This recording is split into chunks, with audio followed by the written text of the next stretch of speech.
Instagram কিভাবে hide করবেন আর tension নাই, 2 সেকেন্ডের ভিতরে আমি করে দিচ্ছি। আপনি খালি ভিডিওটা দেখেন, জাস্ট কিভাবে ইনস্টাগ্রাম আইডি হাইড করে আপনি দেখেন, কোনো টেনশন নাই। আমার ভিডিও দেখছেন আর কোনো টেনশনের দরকার নেই। দেখেন কিভাবে হাইড করে, ইনস্টাগ্রাম কিভাবে হাইড করে দেখেন। আমি দেখাচ্ছি স্ক্রিনশটে, দেখাচ্ছি আপনার। আসার পর তবে ইনস্টাগ্রাম ওপেন করি, তারপরে তলে দেন নিচে আপনার লোগো আছে, লোগো ক্লিক করি, পরে 3 ডটে ক্লিক করি। ক্লিক করার পরে দেখেন আপনি তলে আছে অ্যাকাউন্ট সেন্টার, ওই জায়গায় ক্লিক করলাম। ক্লিক করার পরে দেখেন পার্সোনাল ডিটেলস, ওই জায়গায় ক্লিক করার পরে তলে আসবেন অ্যাকাউন্ট ওনারশিপ অ্যান্ড কন্ট্রোল, এই জায়গায় ক্লিক করেন।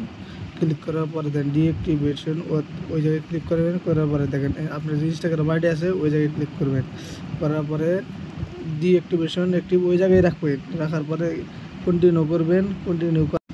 পাসওয়ার্ড মারাবেন, মারার পরে এখানে হয়ে যাবো, আপনার আর টেনশন নাই।